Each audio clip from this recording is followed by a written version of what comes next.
വ്യഭിചാരശാലകൾ ഉയർത്തുന്ന സാമൂഹിക പ്രശ്നം എന്താണ്? ജീവിക്കാനായിട്ട് ശരീരം വിൽക്കുന്ന നിരവധിയായിട്ടുള്ള സ്ത്രീകളുണ്ട്. ഇങ്ങനെയുള്ള സ്ത്രീകള് പല കേന്ദ്രങ്ങളിൽ എത്തിപ്പെടാറുണ്ട്. അവരെ തേടി പല ആളുകൾ എത്താറുമുണ്ട്. നമ്മൾ കഴിഞ്ഞ ദിവസം കേട്ടൊരു വാർത്ത എന്ന് പറയുന്നത് ഞെട്ടിപ്പിക്കുന്നതാണ്.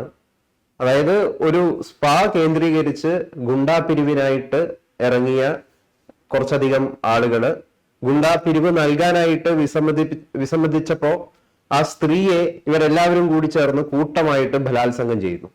പിന്നീട് പരാതി നൽകാൻ പോലും ഇവർക്ക് വല്ലാത്ത രീതിയിലുള്ള ഭയമായിരുന്നു. കാരണം പരാതിപ്പെട്ടു കഴിഞ്ഞാൽ ഇവർക്ക് എന്തെങ്കിലും അപകടം സംഭവിക്കുമോ എന്നുള്ള ഭയം. കാരണം രാഷ്ട്രീയക്കാര്, വലിയ വലിയ പ്രമുഖര്, ഇവരുടെയൊക്കെ പോലീസുകാര്, ഇവരുടെയൊക്കെ സഹായത്താലാണ് പല കേന്ദ്രങ്ങളും പ്രവർത്തിക്കുന്നത് എന്ന പേടിയായിരിക്കാം ഇവർക്ക് പരാതിപ്പെടാൻ പോലും ഇവര് ഭയപ്പെട്ടിട്ടുണ്ടാവുക. യഥാർത്ഥത്തിൽ ഈ വ്യഭിചാരശാലകള് ഉയർത്തുന്ന സാമൂഹിക പ്രശ്നം എന്താണ്? നിയമപരമാക്കേണ്ടതല്ലേ കേരളത്തിൽ വ്യഭിചാരശാലകൾ? ഇന്നലെ മാധ്യമങ്ങൾ റിപ്പോർട്ട് ചെയ്ത ഒരു വാർത്തയാണ്. മധ്യ കേരളത്തിലെ തിരുവല്ല എന്ന സമ്പന്നമായ നഗരത്തിൽ ഒരു കൂട്ട ബലാത്സംഗം നടന്നു, അതും പട്ടാപ്പകൽ. നമ്മൾ ആലോചിക്കേണ്ടത്, ഈ നടന്നിരിക്കുന്നത് ഉത്തർപ്രദേശിലല്ല, ബീഹാറിലല്ല, മമതയുടെ ബംഗാളിലുമല്ല. നടന്നത് ഈ കൊച്ചു കേരളത്തിൽ ഏറ്റവും സാക്ഷരതയുള്ള ജില്ല എന്ന് സർക്കാർ മുദ്രകുത്തിയിരിക്കുന്ന പത്തനംതിട്ടയിലെ NRIകളുടെ ഒക്കെ ക്യാപിറ്റലായ തിരുവല്ല നഗരത്തിലാണ്. ആ തിരുവല്ല നഗരത്തിലെ പട്ടാപ്പകല് ഒരു സ്പായിലെ ജീവനക്കാരിയെ ഒരു സംഘം ഗുണ്ടകൾക്ക് അവരുടെ ഗുണ്ടാപ്പിരിവ് കൊടുത്തില്ല. 50,000 രൂപ ചോദിച്ചു, 10,000 രൂപയെ കൊടുത്തുള്ളൂ എന്നതിൻ്റെ പേരിൽ അവരെ വലിച്ചഴച്ച അടുത്ത റൂമിലോട്ട് കൊണ്ടുപോയി മാറി മാറി ബലാത്സംഗം ചെയ്തു. 6 പേര്. 3 പേരെ പോലീസ് പൊക്കിയിട്ടുണ്ട്, 3 പേര് ഒളിവിലാണെന്ന് പറയും. ഇവർക്ക് പിന്നീട് പരാതി കൊടുക്കാൻ പോലുമുള്ള ധൈര്യമില്ലായിരുന്നു എന്നുള്ളതാണ്. അപ്പം ഞാനൊക്കെ ആലോചിക്കാറുണ്ട്, നമ്മളൊക്കെ പലപ്പോഴും പോകുന്ന ഒരു ചെറിയ പട്ടണമാണ് തിരുവല്ല. പത്തനംതിട്ടയ്ക്ക് പോകുമ്പോൾ പല സ്ഥലത്തോട്ട് പോകുമ്പോൾ തിരുവല്ല വഴി പോകാറുണ്ട്. അല്ല, തിരുവല്ലയിലും പിന്നെ ഞാൻ പത്തനംതിട്ട ഇന്ത്യൻ എക്സ്പ്രസിൻ്റെ ജില്ലാലേഖനായിട്ട് ജോലി ചെയ്തതാണ്. തിരുവല്ല ഒരു ശാന്തമായ ഒരു ചെറിയ ടൗണാണ്. അവിടെ ഇത് നടന്നു എന്നുള്ളത് ഒരു ഞെട്ടിപ്പിക്കുന്ന സംഭവമാണ്. യഥാർത്ഥത്തിൽ ഗൗതം ചോദിച്ചതുപോലെ ഇതിലെ 2 വിഷയങ്ങളുണ്ട്. ഇതിലൊന്ന് ഒരു ക്രമസമാധാന പ്രശ്നമാണ്. അത് പിണറായി സർക്കാരിൻ്റെ നേതൃത്വത്തിൽ ക്രമസമാധാനം കേരളത്തിൽ തകർന്ന് തരിപ്പണമായിരിക്കുന്നു. ഇംഗ്ലീഷിൽ അത് പറയുകയാണെങ്കിൽ കുറച്ചുകൂടെ നല്ല ഭംഗിയായിട്ട് പറയാം. അതായത് law and order has gone to dogs in Kerala എന്ന് പറയും. അതാണ് അവിടെ സംഭവിച്ചിരിക്കുന്നത്. മലയാളത്തിൽ അതിന് സമാനമായ ഒരു തർജ്ജമയില്ല. കാരണം ഇവിടെ അത്രയും ക്രമസമാധാന തകർച്ച കേരളത്തിൽ ഉണ്ടായിട്ടില്ല. അതുകൊണ്ട് മലയാള ഭാഷയിൽ അങ്ങനെ ഒരു പ്രയോഗമില്ല. അതാണ് ഇവിടെ സംഭവിച്ചിരിക്കുന്നത്. രണ്ടാമത്തേത് സാമൂഹ്യ വിഷയം. അതാണ് ഗൗതം ചോദിച്ച വ്യഭിചാരശാലകൾ. യഥാർത്ഥത്തിൽ ഒരു വരി കൂടെ പറഞ്ഞിട്ട് ഞാൻ ചോദിക്കാം ഗൗതമിന്.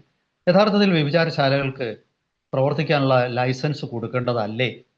കാരണം ബോംബെയിലെ കാമാത്തിപുര, ഡൽഹിയിലെ GB റോഡ്, ഇതൊക്കെ പ്രവർത്തിക്കുന്നില്ലേ എന്നൊരു സംശയമുണ്ട്. ചോദിച്ചോളൂ ഗൗതം. അല്ല, അത് തന്നെയാണ് സാർ ചോദിച്ചത്. ഇപ്പം എന്താണ് സാർ പറഞ്ഞ പോലെ ഇപ്പം ഡൽഹി, മുംബൈ അതുപോലുള്ള മറ്റു പല നഗരങ്ങളിൽ ഇതേപോലുള്ള കാമാത്തിപുരകള്, റെഡ് സ്ട്രീറ്റുകളൊക്കെ നിയമപരമായിട്ട് പ്രവർത്തിക്കുന്നു. നമ്മുടെ നാട്ടില് വ്യഭിചാരശാലകൾ പ്രവർത്തിക്കാൻ പാടില്ല എന്നാണ് ഒരു നിയമമെങ്കിലും ഒളിഞ്ഞും മറഞ്ഞും പലവരുടെയും സഹായത്തോടുകൂടി ഇത്തരം കേന്ദ്രങ്ങൾ പ്രവർത്തിക്കുന്നു. ആ സ്ഥലങ്ങളിൽ റെയ്ഡ് സംഭവിക്കുന്നത് നമുക്ക് അറിയുന്ന ഒരു കാര്യമാണ്. അപ്പൊ എന്തിനാണ് ഇത്തരം രീതിയിൽ ഒളിഞ്ഞും മറഞ്ഞും പ്രവർത്തിക്കുന്നത്? ഇവർക്ക് നിയമപരമായിട്ട് ഇവരെ അങ്ങ് അനുവദിച്ചുകൂടെ എന്നുള്ളതാണ് ചോദ്യം. അല്ല, ആ ഒരു ചോദ്യത്തില് അതൊരു പ്രസക്തമായ ചോദ്യമാണ്. എന്തെന്നാൽ ഇത് തീർത്തും നിയമപരമായിട്ടല്ല. നിയമത്തിൽ ഒരുപാട് ഗ്രേ ഏരിയാസ് ഉണ്ട്. അത് ഉപയോഗിച്ചാണ് ഞാൻ ഈ പറഞ്ഞ പിന്നെ എല്ലാവരുടെയും അറിവും സമ്മതത്തോടും കൂടി തന്നെയാണ് കാമാത്തിപുരയും GB റോഡും അതുപോലെ കൽക്കട്ടയിലുണ്ട്. അതിൻ്റെ പേരെന്താണെന്ന് എനിക്ക് കൃത്യമായിട്ട് ഓർക്കുന്നില്ല. അതുപോലെ ബംഗാളിലോട്ട് കയറുമ്പോൾ ആസാമിൻ്റെയും ബംഗാളിൻ്റെയും അതിർത്തിയിൽ കൂച്ച് ബിഹാർ എന്നൊരു സ്ഥലമുണ്ട്. അവിടെ ഈ വടക്കിഴക്കൻ സംസ്ഥാനങ്ങളിലെ എല്ലാ ആൾക്കാരും പോകുന്ന ഒരു കേന്ദ്രമാണത്. ഒരു വെടിവെപ്പ് പരിശീലന കേന്ദ്രം എന്താ വേണമെങ്കിൽ പറയാം, കൂച്ച് ബിഹാർ ജില്ല. അവിടെ ഇത് 100 കണക്കിന് വീടുകളുണ്ട് ഇങ്ങനെയുള്ളത്. പക്ഷെ അവിടെ എങ്ങും പിടിച്ചുപറിയോ വേറെ വലിയ ഒരു സംഭവങ്ങളോ ഒന്നും അധികം ഉണ്ടാവാറില്ല. അവിടെ പിന്നെ അതിനൊക്കെ തന്നെ ഒരു മര്യാദയുണ്ട്. അവിടെ ഒരു ചില നിയമങ്ങൾ അവർ തന്നെ സൃഷ്ടിച്ച് ആ നിയമങ്ങൾക്കുള്ളിൽ നിന്നുകൊണ്ട് അവർ പിന്നെ പ്രവർത്തിക്കുന്നത്. യഥാർത്ഥത്തിൽ ഈ ഇന്ത്യയിലെ ഇമ്മോറൽ ട്രാഫിക് പ്രിവെൻഷൻ ആക്ട് 1956 ഈ ആക്ട് അനുസരിച്ചാണ് പലപ്പോഴും ഇത്തരം കേന്ദ്രങ്ങളെ പോലീസ് റെയ്ഡ് ചെയ്യുന്നത്. പക്ഷേ യഥാർത്ഥത്തിൽ ഇപ്പോഴത്തെ ഏറ്റവും ഒടുവിലത്തെ നിയമ വ്യവസ്ഥ അനുസരിച്ച് പ്രായപൂർത്തിയായ 2 പേർക്ക് സ്വന്തം ഇഷ്ടപ്രകാരം ലൈംഗിക ബന്ധത്തിൽ ഏർപ്പെടുന്നതിന് നിയമപരമായിട്ട് ഒരു തെറ്റുമില്ല. പോലീസ് അത്തരം അറസ്റ്റുകളൊക്കെ ഇപ്പം നിർത്തിയിട്ടുണ്ട്. പകരം ഇപ്പം സോളിസിറ്റിംഗ് എന്ന് പറയുന്ന, അതായത് ഒരു കസ്റ്റമറെ വിളിച്ചു കയറ്റുക, ഇങ്ങനെ പിന്നെ വരൂ വരൂ എന്ന് പറഞ്ഞ് വിളിച്ചു കയറ്റുക. ഇപ്പോൾ ബസ്സിൽ ആൾ കയറുന്ന പോലെ ഗുരുവായൂർക്ക് പോകുമ്പോൾ തൃശ്ശൂർ സ്റ്റാൻഡിൽ നിന്ന് കഴിഞ്ഞാൽ പ്രൈവറ്റ് ബസ്സുകാർ ഇങ്ങനെ വിളിച്ചുകൊണ്ടിരിക്കുമല്ലോ, അതുപോലെ വിളിച്ചു കയറ്റാൻ പാടില്ല.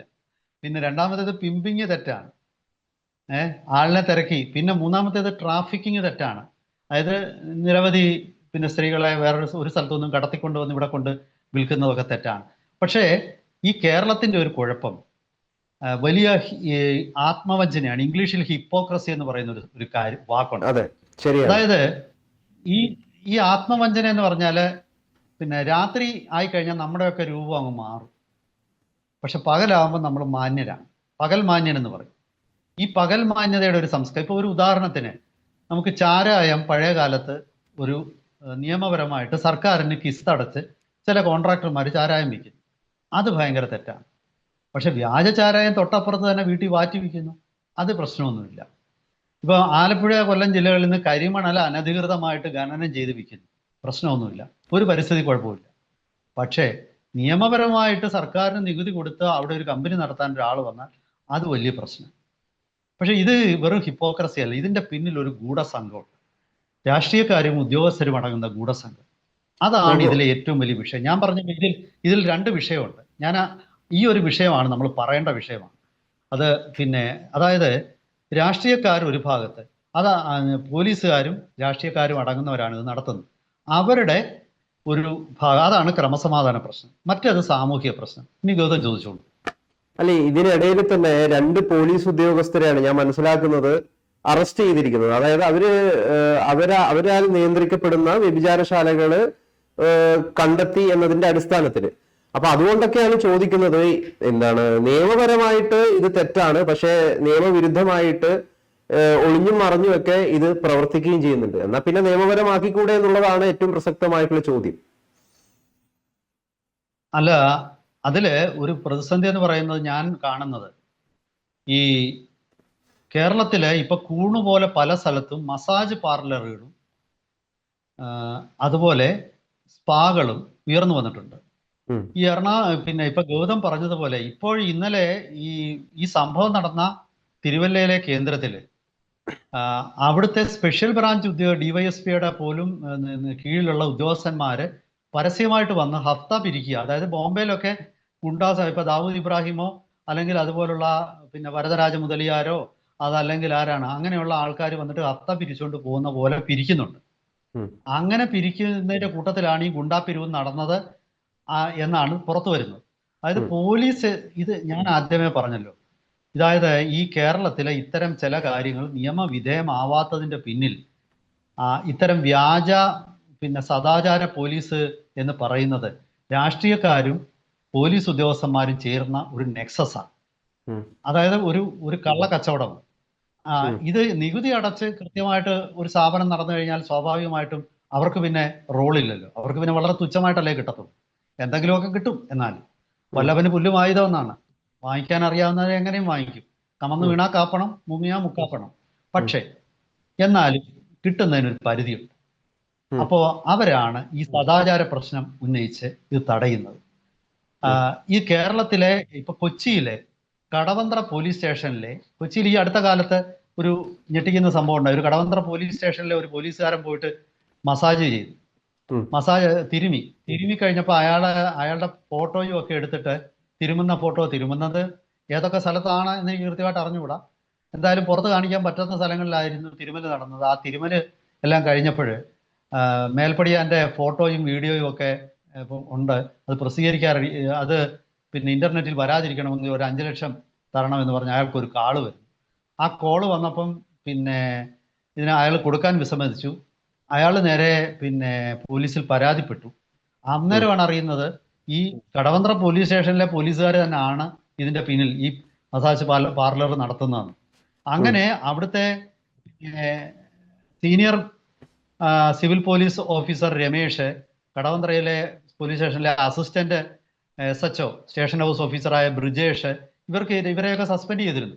ഇവർക്ക് രണ്ടുപേർക്കും ഇവര് പ്രത്യക്ഷത്തിൽ ഇവർക്ക് പങ്കുണ്ടായെന്ന് കണ്ടതിന്റെ പേരിൽ ഇവരെ സസ്പെൻഡ് ചെയ്തിരുന്നു. അപ്പൊ പിന്നീട് വന്നത് കൊച്ചിയിൽ പ്രവർത്തിക്കുന്ന ഏതാണ്ട് 130 എന്തോ സ്പാകളും മസാജ് പാർലറും എല്ലാം കൂടെ ഉണ്ട്. ഇതിലെല്ലാം തന്നെ പോലീസിന് സർക്കാർ ഉദ്യോഗസ്ഥന്മാർക്കും രാഷ്ട്രീയക്കാർക്കും ഒക്കെ നിക്ഷേപം ഉണ്ടെന്നാണ് പിന്നീട് പുറത്തു വന്നത്. അപ്പം പിന്നെ ഇതൊക്കെ നിയമം അനുസരിച്ച് നടത്തിയാൽ പിന്നെ ഇവരൊക്കെ എന്ത് ചെയ്യും? ഇവർക്ക് പിന്നെ അങ്ങനെ പൈസ ഉണ്ടാക്കാൻ പറ്റും. അപ്പൊ അവരാണ് സദാചാരവാദികളായിട്ട് പിന്നീട് രംഗത്ത് വരുന്നത്. യഥാർത്ഥത്തിൽ ഗൗതം പറഞ്ഞതുപോലെ ഇത് നിയമവിധേയമാക്കണം എന്ന അഭിപ്രായമാണ് എനിക്കുള്ളത്. കാരണം ഇപ്പം നമുക്കറിയാം, ഈ പെരുമ്പാവൂർ തൊട്ട് ആലുവ വരെയുള്ള ഇത്തരം സ്ഥലങ്ങളിൽ ഇത്തരം സ്ത്രീകൾ കറങ്ങി നടക്കുന്നു എന്നും പറഞ്ഞ് ചിലര് വീഡിയോ ഒക്കെ പോസ്റ്റ് ചെയ്യും. അങ്ങനെ ഇതൊക്കെ മനുഷ്യനുള്ളിടത്തോളം കാലം ഇതൊക്കെ ഉണ്ട്. ഇപ്പൊ ഞാൻ പറയുമ്പോൾ സദാചാരവാദികൾക്ക് ഇഷ്ടപ്പെടില്ലായിരിക്കും, പക്ഷെ ഞാൻ ഇത് കൃത്യമായിട്ട് എൻ്റെ അഭിപ്രായം തന്നെയാണ് പറയുന്നത്. അതായത് ഈ ഒളിച്ചു പോവുകയും നേരെ ചെയ്യുകയും ചെയ്യുന്നതിൽ ഭേദം നേരെ ചെയ്യുന്നതാണ്. ഒളിച്ചു നടന്ന് ഇത്തരം മുഖം മൂടിയിട്ട് നടത്തുന്ന വ്യാജ സദാചാരവാദികളാണ് ഈ നാടിന്റെ ശാപം. തീർച്ചയായും നിശ്ചിത സ്ഥലങ്ങൾ ഇത് നിങ്ങൾക്ക് ഇത് ആവശ്യമുണ്ടെങ്കിൽ നിങ്ങൾക്ക് പോയി ചെയ്യാൻ പറ്റുന്ന സ്ഥലം ഉണ്ടായിരിക്കണം. അതല്ലെങ്കിൽ സമൂഹത്തിൽ സ്ത്രീകൾക്ക് നേരെയുള്ള അതിക്രമങ്ങൾ വർദ്ധിക്കും. നിങ്ങൾക്ക് മദ്യം കഴിക്കണമെന്നുണ്ടെങ്കിൽ സമാധാനമായിട്ട് പോയിരുന്നു മദ്യം കഴിക്കാനുള്ള സ്ഥലം ഉണ്ടാവണം. നിങ്ങൾക്ക് നിയമവിധേയമായിട്ട് ചെയ്യാൻ പറ്റുന്ന എല്ലാ എന്റർടൈൻമെന്റ്സും മറ്റൊരാൾക്ക് ബുദ്ധിമുട്ടുണ്ടാവാത്ത രീതിയിൽ, സാമൂഹ്യ വിരുദ്ധ സ്വഭാവത്തിലേക്ക് മാറാത്ത രീതിയിൽ നടക്കണം. അതിനെന്താണ് തെറ്റ്? ലോകത്തിലെ എല്ലായിടവും ഇതൊക്കെ അനുവദിച്ചിട്ടുണ്ട്. പറയൂ.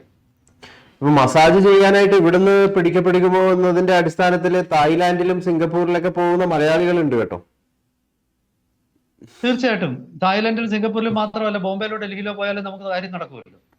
അത് അവിടെ വലിയ പ്രശ്നമൊന്നുമില്ല. ന്യൂഡൽഹി റെയിൽവേ സ്റ്റേഷനിന്റെ പുറകിൽ കാശ്മീരി ഗേറ്റ് എന്ന് പറഞ്ഞൊരു ഗേറ്റ് ഉണ്ട്. അത് കഴിഞ്ഞ് അങ്ങോട്ട് നടന്നു പോയാൽ GB റോഡാണ്. മുമ്പേ എനിക്ക് അറിഞ്ഞുകൂടാ, അതുകൊണ്ട് ഞാൻ പറയുന്നില്ല. അപ്പം അതുപോലെ നിരവധി സ്ഥലങ്ങളുണ്ട്. അതിലിപ്പം പിന്നെ ഇത് മറ്റൊരാളെ ഒരു കൊലപാതകമോ മയക്കുമരുന്ന് കച്ചവടമോ ഒന്നും അല്ലല്ലോ. ഇത് മനുഷ്യനെ കൊല്ലുന്നതും യഥാർത്ഥത്തിൽ അഴിമതിയും സ്വജനപക്ഷപാതവും അതുപോലെ പിന്നെ ആൾക്കാരെ ദ്രോഹിക്കുന്നതും കുതികാല് വെട്ടും ഒക്കെ ഇതിനേക്കാൾ വലിയ തെറ്റുകളാണ്. അത് നമ്മുടെ തെറ്റും ശരി. കേരളം ഇത്ര വളർന്നു എന്നൊക്കെ പറയുമ്പോൾ ഈ പറയുന്ന പുരോഗമനവാദികൾക്കൊന്നും മനസ്സിലാവാത്ത, കേരളം ഒട്ടും പുരോഗമന സഹിഷ്ണുതയില്ലാത്ത, തികച്ചും അപരിഷ്കൃതമായ എന്താണ് ഈ ഗോത്ര സംസ്കാരം നിലനിൽക്കുന്ന, ട്രൈബൽ നീതികൾ നിലനിൽക്കുന്ന, കാങ്കറു കോഡ്സ് നിലനിൽക്കുന്ന ഒരു ഇടുങ്ങിയ പ്രദേശമാണ് കേരളം. ആ കേരളത്തിൽ ആർക്കും എതിരെ ഇത്തരം ആരോപണങ്ങൾ ഉന്നയിച്ച് അവരെ നമുക്ക് ഇല്ലാതാക്കാം. പണ്ടൊക്കെ പോലീസ് ചെയ്തിരുന്നത് രാഷ്ട്രീയക്കാരൊക്കെ ഇഷ്ടമില്ലാത്ത ആൾക്കാരോ ഒക്കെ ആണെങ്കിൽ അവരെ ലൈംഗിക ഇതുപോലെ ഏതെങ്കിലും ഒരു സ്ത്രീയെ അവരുടെ പിന്നെ റൂമിനകത്ത് പോലീസ് തന്നെ കടത്തി വിട്ടിട്ട് പെട്ടെന്ന് പുറകെ പോലീസ് വന്ന് അവരെ അറസ്റ്റ് ചെയ്യുമായിരുന്നു. ഇതായിരുന്നു പോലീസിന്റെ ഏറ്റവും വലിയ വീരകൃത്യം. എന്നിട്ട് ഇവരുടെ എല്ലാം കൂടെ പടവുമായിട്ട് മാധ്യമങ്ങളിൽ എല്ലാ ആഴ്ചയിലും നമുക്കൊക്കെ ഇഷ്ടംപോലെ കിട്ടിയിട്ടുണ്ട്. ഫോട്ടോയുമായിട്ട് നമ്മുടെ അവിടെയൊക്കെ കൊണ്ടുവന്നിട്ടുണ്ട് പത്രങ്ങളിലെ. ഈ സ്ഥിരം പരിപാടിയായിരുന്നു പണ്ട് പോലീസിന്റെ. അങ്ങനെയാണ് സ്ഥലത്തെ SI ഒരു പ്രമുഖനാണ് കാണിക്കുന്നത്. പക്ഷെ അതേസമയം ഇങ്ങേർക്ക് ഫ്രീ ആയിട്ട് അവിടെ പോകാൻ പറ്റാത്തതുകൊണ്ടാണ് ഇത് അറസ്റ്റ് ചെയ്തതെന്നുള്ളതാണ് ഇതിനകത്തിലെ വേറൊരു സത്യം. എന്തായാലും ഇത്തരം ഈ കപടതകൾ തുറന്നു കാണിക്കപ്പെടുകയും ഇത് അവസാനിപ്പിക്കുകയും ചെയ്യേണ്ട കാലം അതിക്രമിച്ചിരിക്കുന്നു എന്ന് തന്നെയാണ് എനിക്ക് തോന്നുന്നത്. ഇതിനകത്തിൽ എനിക്ക് 100% എൻ്റെ അഭിപ്രായം ഇതാണ്. ഇത്തരം കാപട്യങ്ങൾ അവസാനിപ്പിച്ച് ഇത് നടക്കട്ടെ. ഇത് നിങ്ങൾ വേണ്ടെന്ന് പറഞ്ഞാലും വേണമെന്ന് പറഞ്ഞാലും ഇത് നടക്കും. അങ്ങനെയാണെങ്കിൽ ഇത് നടക്കട്ടെ. സർക്കാരിന് എന്തെങ്കിലും ഒരു നിയന്ത്രണം കൂടെ അതിന്റെ മുകളിൽ ഉണ്ടായിരിക്കണം. സാർ പറയുന്നത് ശുചിത്വം കേരള സർക്കാരിന്റെ നിയന്ത്രണത്തിൽ പ്രവർത്തിക്കുന്ന വ്യഭിചാരശാലകൾ കേരളത്തിൽ ആരംഭിക്കണം എന്നാണോ? അങ്ങനെ ഞാൻ പറയുന്നില്ല. പക്ഷെ അത് നടക്കുന്നുണ്ട്, ഇപ്പൊ തന്നെ നടക്കുന്നുണ്ട്. ആ നടക്കുന്നത് അതിന്റെ അവിടെ പിന്നെ ക്രമസമാധാനം ഉറപ്പുവരുത്തണം. ഗുണ്ടായിസം നടക്കരുത്. ആരെയും അവിടെ പോകുന്ന ആൾക്കാരെ പിന്നെ മറ്റു രീതിയിൽ ബ്ലാക്ക്മെയിൽ ചെയ്യാൻ പാടില്ല. അത് ആരോഗ്യ പ്രവർത്തകര് നിരന്തരം അവിടെ സന്ദർശിക്കുകയും അവിടെ വേണ്ട മുൻകരുതലുകൾ എടുക്കാൻ അവരെ പ്രേരിപ്പിക്കുകയും ചെയ്യണം. പിന്നെ സ്വന്തം ഇഷ്ടപ്രകാരമല്ലാതെ ആരെങ്കിലും അവിടെ എത്തുന്നുണ്ടെങ്കിൽ അവരെ മോചിപ്പിക്കണം. ട്രാഫിക്കിങ് തടയണം. അപ്പൊ സർക്കാരിന്റെ നിയന്ത്രണം വേണം. സർക്കാർ സാർ, ഈ ട്രാഫിക്കിങ്ങിന്റെ കാര്യം പറഞ്ഞപ്പോൾ ഈ കോളേജുകൾ കേന്ദ്രീകരിച്ചുകൊണ്ട് ഇത്തരത്തില് സ്ത്രീകളെ കടത്തുന്നത്, അതായത് ഈ വ്യഭിചാരത്തിനായിട്ട് കടത്തുന്ന കുറേയധികം കാര്യങ്ങൾ ഉണ്ടെന്നാണ് പല പ്രമുഖ പത്രങ്ങളും നേരത്തെയൊക്കെ റിപ്പോർട്ട് ചെയ്തിരിക്കുന്നത്. അതായത് ട്രാഫിക്കിങ്ങിന് മാത്രമായിട്ട് ചില പെൺകുട്ടികളെ കോളേജുകളിലേക്ക് അഡ്മിറ്റ് ചെയ്യുകയും അപ്പൊ ഇവരാൽ മറ്റു പെൺകുട്ടികളെ ട്രാഫിക്കിങ് നടത്തുന്നു, ഈ പ്രവർത്തികൾക്കായിട്ട് വശീകരിക്കുന്നു തുടങ്ങിയ റിപ്പോർട്ടുകളൊക്കെ പുറത്തു വന്നിട്ടുണ്ടായി. അപ്പൊ ഇത് ഒരുപക്ഷെ ഇപ്പം നമ്മളിപ്പോ ഇതിൽ പറഞ്ഞത് വ്യഭിചാരശാലകള് നിയമപരമാക്കണം എന്നുള്ളതാണ്. ഒരുപക്ഷെ നിയമപരമാക്കി കഴിഞ്ഞു കഴിഞ്ഞാൽ അതും ഒരു തരത്തിലുള്ള ഒരു സാമൂഹിക പ്രശ്നം സൃഷ്ടിക്കുമോ? ഇല്ല, അവിടെ ചെയ്യേണ്ടത് ഇതിനകത്തില് ഉള്ള ഒരു വിഷയം എന്ന് പറയുന്നത്, ഞാൻ പറഞ്ഞല്ലോ, ഇതിലെ ക്രമസമാധാന വിഷയം ക്രമസമാധാനമായിട്ടും സദാചാര കാപട്യത ഇല്ലാതെയാക്കണം. ക്രമസമാധാനത്തിന്റെ ഭാഗത്താണ് ആദ്യം പറഞ്ഞത്, അവിടാണ് പോലീസ് ഇടപെടേണ്ടത്. അതായത് ഈ ട്രാഫിക്കിംഗ് എന്ന് പറഞ്ഞ ബലമായിട്ട് ആൾക്കാരെ കൊണ്ടുവരിക, ഓർഗനൈസ്ഡ് നെറ്റ്വർക്കുകൾ ഇല്ലാതാക്കുക, അതൊക്കെ പോലീസിനും പിന്നെ ഭരണ നേതൃത്വത്തിനും രാഷ്ട്രീയ നേതൃത്വത്തിനും ചെയ്യാൻ പറ്റുന്ന കാര്യങ്ങളാണ്. ബാക്കിയുള്ളത് ഇത് സുതാര്യമാവുമ്പോൾ തന്നെ സ്വാഭാവികമായിട്ട് ട്രാഫിക്കിംഗ് ഇല്ലാതാകും. എന്തുകൊണ്ടാണ് ട്രാഫിക്കിംഗ് നടത്തുന്നത്? സുതാര്യമല്ലാത്തതുകൊണ്ട്. ആവശ്യമുള്ളവർക്ക് ഇത് സെക്സ് വർക്ക് ഒരു തൊഴിലായിട്ട് സുപ്രീം കോടതി ഈ അടുത്ത കാലത്ത് വിധിയിൽ അംഗീകരിച്ചിട്ടുണ്ട്. ഒരു തൊഴിലാണെന്ന് തന്നെ. അപ്പം ആ കോടതി ഇവിടെ ഉണ്ടായ കോടതി വിധികളൊക്കെ കൃത്യമായിട്ട് നടപ്പാക്കിയാൽ മതി എന്നാണ് ഞാൻ പറയുന്നത്. അത് പിന്നെ സ്വാഭാവികമായിട്ടും ഇതൊക്കെ ഒരുപാട് ഈ പറയുന്ന ഗ്രേ ഏരിയാസ് മാറ്റിയിട്ട് അത് കൃത്യമായിട്ട് അത് നടക്കട്ടെ. അതല്ലെങ്കിൽ ഈ കപടതകൾ ക്രൈമിലേക്കും അതുപോലെ തന്നെ അതായത് കുറ്റകൃത്യങ്ങളിലേക്കും അതാണ് അനാശാസ്യം. അത്തരം പ്രവർത്തനങ്ങൾക്കാണ് അനാശാസ്യം. ഈ ഭാഷയുടെ വാക്കുകളൊക്കെ തന്നെ ഭാഷാ പണ്ഡിതന്മാർ ചേർന്ന് മാറ്റണം എന്നാണ് എനിക്ക് തോന്നിയിട്ടുള്ളത്. തീർച്ചയായിട്ടും ഇത്തരം കപടതകൾ നിർത്തട്ടെ എന്ന് ആണ് എൻ്റെ ഒരു ആശംസ. തീർച്ചയായിട്ടും. ഇപ്പൊ മലയാളികളെ കുറിച്ച് പറയുമ്പം എല്ലാവരും, പല ആളുകളും എടുത്തു പറയുന്ന ഒരു വാക്ക് തന്നെയാണ് ഈ കപടത, ഹിപ്പോക്രസി എന്നുള്ളത്. അപ്പൊ അതെന്തായാലും മാറട്ടെ. തീർച്ചയായിട്ടും.